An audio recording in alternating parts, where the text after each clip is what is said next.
Good evening, नमस्कार। आप सबका मेरे चैनल ट्रू नॉलेज में एक बार फिर स्वागत है। और मैं आज आपके लिए लेकर आया हूँ क्लास 8 का बहुत धमाकेदार लेक्चर, और जिसका टॉपिक है अंडरस्टैंडिंग ऑफ क्वाड्रिलेटरल। तो बच्चों, आपको इस चैप्टर के बारे में पहले मैं आपकी प्रीवियस नॉलेज चेक करना चाहूँगा। आप लोगों ने 4th, 5th और 6th, 7th में ये पढ़ा होगा कि ओपन कर्व क्या होते हैं, है ना, क्लोज कर्व क्या होते हैं। तो देखिए, आपको मैं बिल्कुल सिंस बिगनिंग से शुरुआत करता हूँ। अगर आपने कोई धागा यूं डाल दिया, यूं करके यूं करके यूं करके यूं करके, ये यूं है, तो ये कैसा हो गया? ओपन कर्व हो गया। ओपन, ये कर्व फिगर हो गई, कर्व, ठीक है, ओपन कर्व। और अगर यही धागा आपने अगर यूं डाल दिया तो ये simple closed curve, simple closed curve, इसको जानेंगे, ठीक है। इसका मतलब क्या हुआ? जो भी फिगर स्ट्रेट लाइन सेगमेंट से नहीं बनते हैं, ठीक है, उनको हम कर्व फिगर कहते हैं। जैसे कोई भी धागा है वो स्ट्रेट नहीं हो सकता है, तो वो जो है कर्व कहलाएगा। वो ओपन हो सकता है और क्लोज हो सकता है। जो कर्व आपस में बीच में नहीं काटता है, जैसे ये कर्व होता है यूं करके, तो ये नॉट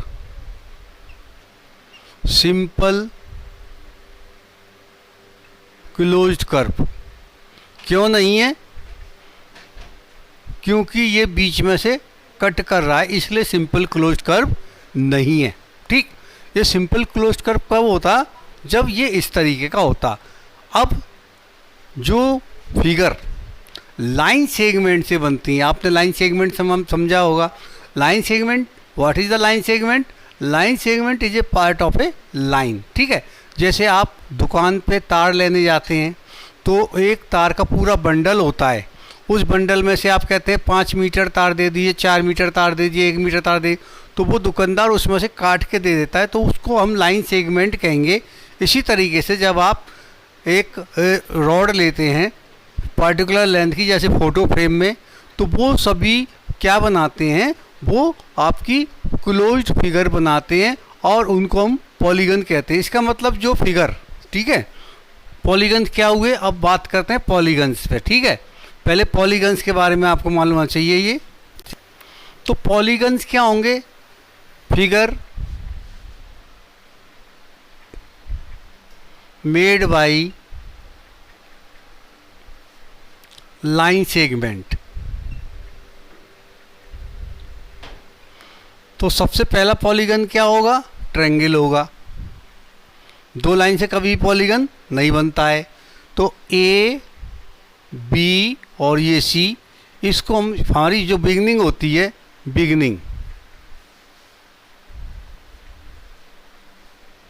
जो बिगनिंग होती है पॉलीगन की, वो कहाँ से शुरू होती है? ये बिगनिंग यहाँ से शुरू होती है पॉलीगन्स की, ठीक है। तो इसके कितने वर्टेक्स हो गए? ए बी सी 3 वर्टेक्स हो गए। और आपको जैसा कि मालूम है, इसके 3 वर्टेक्स होते हैं, 3 साइड होती है।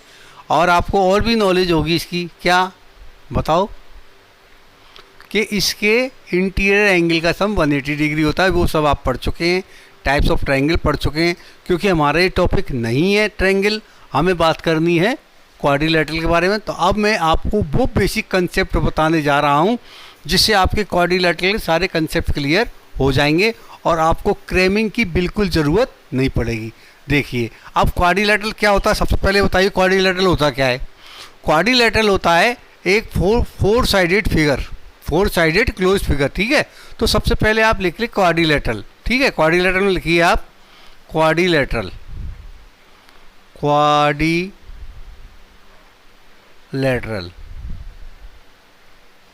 ठीक है। Area enclosed bye 4 line segment. ये क्वाड्रिलेटरल कॉन्वेक्स भी हो सकते हैं और कॉनकेव भी हो सकते हैं। कॉन्वेक्स कैसे होगा? ये इसके अगर कॉर्नर आउटर में निकले हुए हैं, ए बी सी डी, तो ये कॉन्वेक्स हो गया। और अगर ये इस तरीके से है, इसमें भी देखिए कितनी साइड हैं, 4 साइडेड हैं। इसका नाम लिखो ए बी सी और डी। ये कॉर्नर अंदर घुस गया, ये भी क्वाड्रिलेटरल है। ये कैसा है, कॉनकेव है। और ये कैसा है, कॉन्वेक्स है। तो आपको ये समझ में आ गया कॉन्वेक्स और कॉनकेव क्वाड्रिलेटरल क्या होते हैं। अब ये क्वाड्रिलेटरल बनते कैसे हैं, ठीक है। अब अपने दिमाग को इस ब्लैक बोर्ड पर लेबल करिए और लेबल करके मैं बताता हूँ आपको कि क्वाड्रिलेटरल कैसे बनते हैं और 5 टाइप के क्वाड्रिलेटरल किस तरीके से बनाएंगे। तो let's start now. Types of quadrilateral. सबसे पहले आप क्या किए, आपने ये 2 लाइन सेगमेंट खींचे। लाइन है ये 2 लाइन, ठीक है। और इस लाइन पे ये लाइन आपने खींची, ठीक है। और इसके पैरेलल आपने ये लाइन खींची, यानी 2 पैरेलल लाइन को 2 और पैरेलल लाइन अगर आपस में काट रही हैं तो ये बीच का जो एरिया बना ये आपका क्वाड्रिलेटरल बन गया, ठीक है। अब इसमें क्या करना है कि अगर ये वाली डिस्टेंस इस वाली डिस्टेंस के बराबर है तो ये क्या बन जाएगा, rhombus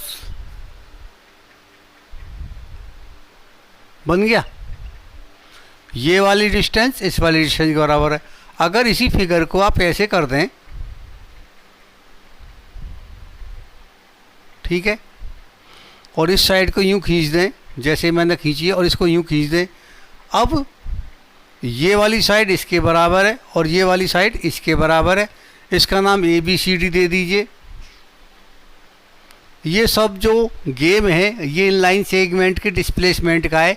if the distance of this line segment is equal to this distance, इन दोनों लाइन के बीच की जो डिस्टेंस है वो इसके बराबर, तो ये रोम्बस बन गया। और अगर नहीं है या अपोजिट साइड बराबर है या अपोजिट साइड हो गई, ठीक है, तो इसको क्या कहेंगे हम, पैरेललोग्राम कहेंगे।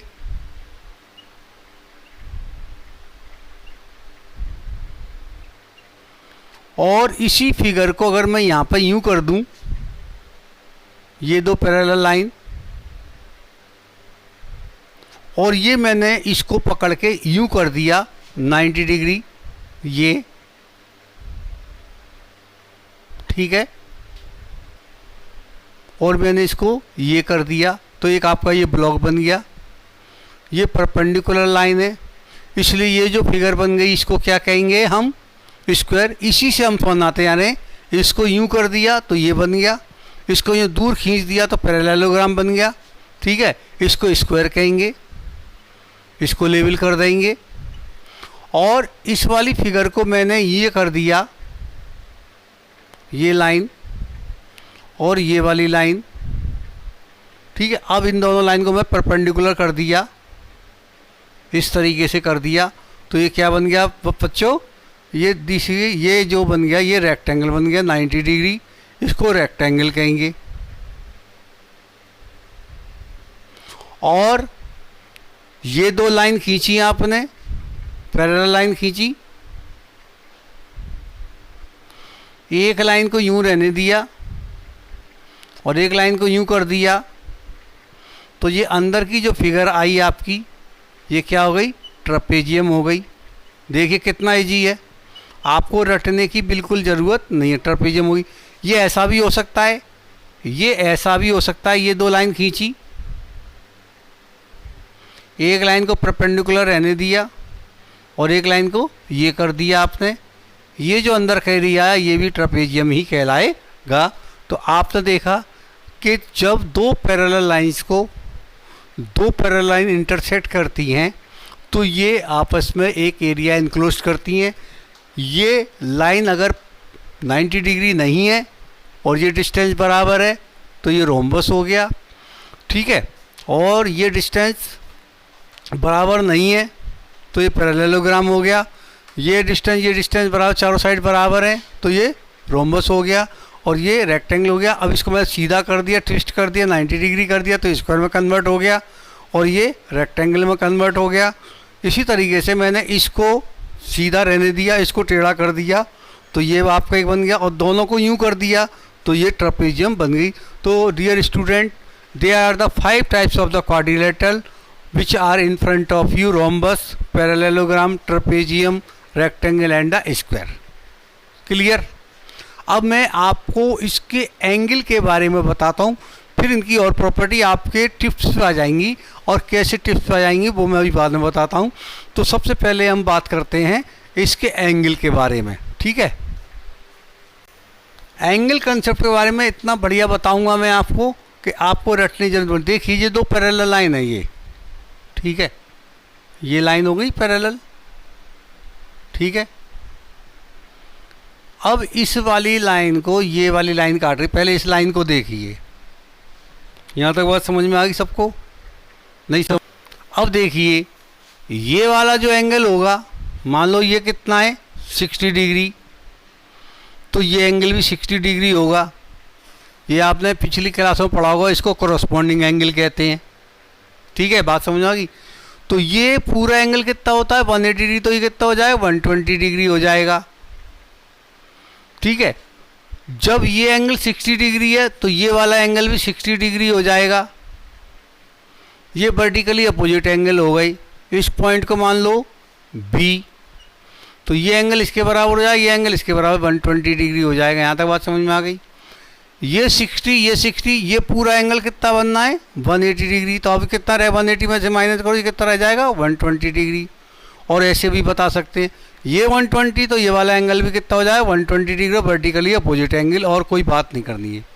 अब जो ये एंगल अंदर के जो एंगल हैं ये दो, इनको एडजेसेंट एंगल कहते हैं, adjacent angle,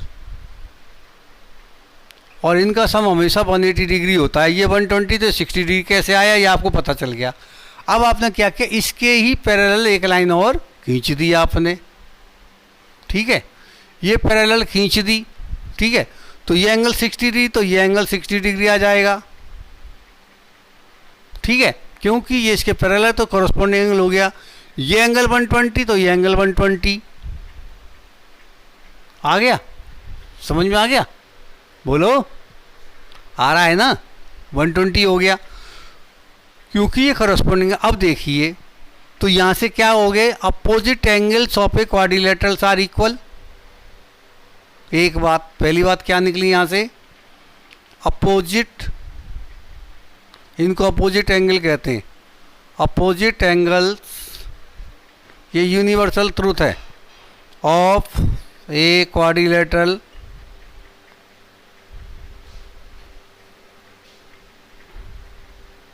are equal,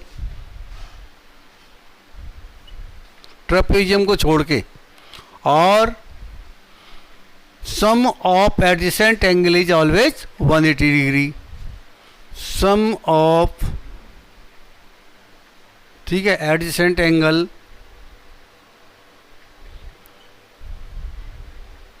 adjacent angles क्या होते हैं, जिनके बीच में एक साइड कॉमन होती है।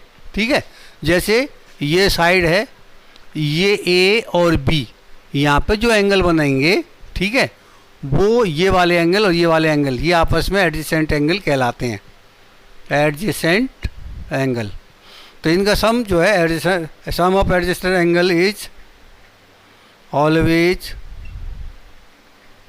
180 डिग्री, और ये यहाँ से आपने प्रूव कर लिया। यहाँ तक बात समझ आई? Let's try these in all quadrilateral except the trapezium. ठीक है, ट्रेपेजियम को छोड़ के बाकी सब में ये कंडीशन फॉलो होगी। कैसे होगी, लेट्स सी। अब ये मैंने 4 फिगर बना ली, ठीक है। अब इसे कंपेरिजन करते हैं। ये 90 डिग्री, तो ये कितना हो जाएगा 90 डिग्री हो जाएगा। ये और ये 90 180 डिग्री होना चाहिए।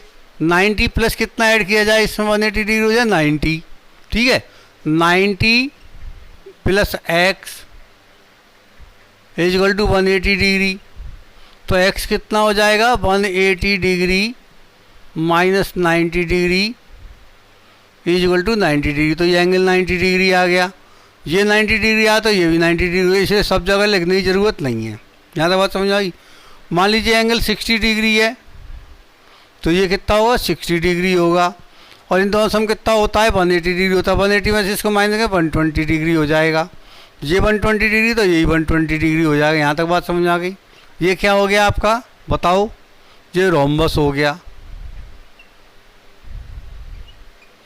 ये आपका रेक्टेंगल हो गया।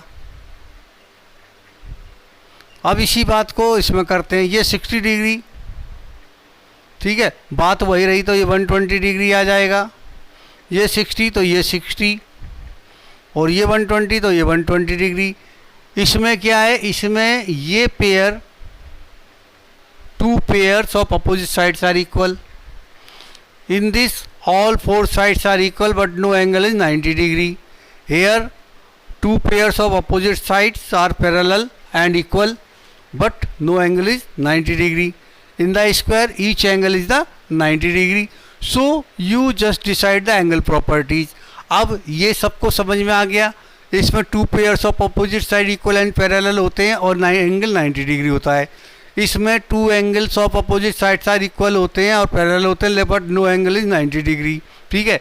इसमें all four sides are equal but no angle is 90 degree, और स्क्वायर में क्या हो जाएगा, all four sides are equal and each angle is 90 degree. Clear, समझ में आ गया। अब कॉमन सेंस लगाइए, सभी क्वाड्रिलेटरल्स के, ये चारों क्वाड्रिलेटरल, इनके डायगोनल बाइसेक्ट करते हैं, डायगोनल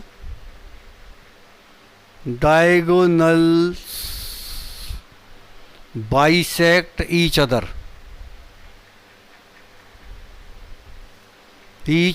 ठीक है, यहां तक बात समझ में, ईच अदर। अब जब इसके डायगोनल्स बाइसेक्ट करें, इसके भी डायगोनल बाइसेक्ट, इसके भी डायगोनल बाइसेक्ट करें, इसके भी डायगोनल बाइसेक्ट करेंगे, ठीक है। अब आप देखो, जिसमें एंगल 90 डिग्री है, ये 90 डिग्री है, ठीक है, इसके डायगोनल्स बाइसेक्ट करते हैं, ठीक है, और इक्वल होते हैं, ठीक है।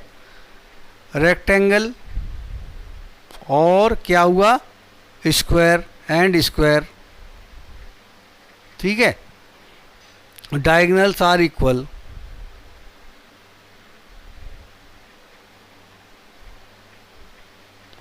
लेकिन इसमें और पैरेललोग्राम में डायगोनल इक्वल नहीं होंगे, ठीक है। Rhombus and parallelogram diagonals are not equal.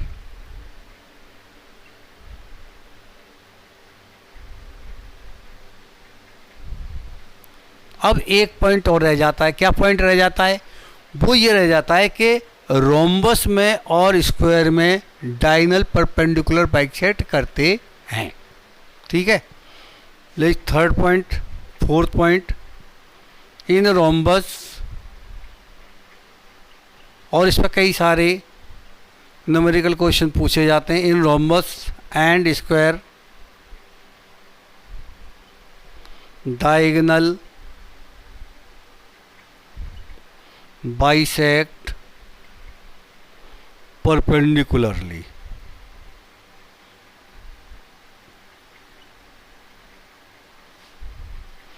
I hope आपको समझ में आ रहा होगा, आ गया होगा, आपको रटने की ज़रूरत नहीं पड़ेगी। तो अगर वो रेक्टेंगल की कैरेक्टरिस्टिक पूछेगा तो क्या लिखेंगे, rectangle two pairs, it has the two pairs of opposite side equal and opposite, each angle is 90 degree, diagonals are equal and bisect each other. हो गई प्रॉपर्टी इसकी। ऐसी इसकी प्रॉपर्टी भी जिसके बारे में लिख दीजिए, अब तो कॉमन सेंस से क्लियर हो गया। ऐसी इसकी पूछे तो इसकी लिख दी, ऐसी इसकी लिखे तो इसकी पूछे। तो now no need to read so many pages in your book, you can write on all the properties of the quadrilaterals of square, rectangle, parallelogram and rhombus except of the trapezium. Trapezium में क्या होता है, one pair of opposite side of parallel होता है but not equal, ठीक है। Trapezium में मैंने अभी जो दिखाई थी फिगर आपको, तो उसमें जो है एक पेयर जो अपोजिट साइड का वो पैरेलल होता है लेकिन साइड इक्वल कोई भी नहीं होती है, ठीक है। तो इस तरीके से आज का ये लेक्चर मैंने कंसेप्ट आपको बताए। आई होप कि आपने एंजॉय किया होगा, और अगर आपको मेरा ये लेक्चर समझ में आया है, अच्छा लगा है और ऐसा लगा है कि मैंने फैंटास्टिक वे में समझाया है, तो हमारे चैनल को सब्सक्राइब करिए, लाइक करिए, शेयर करिए।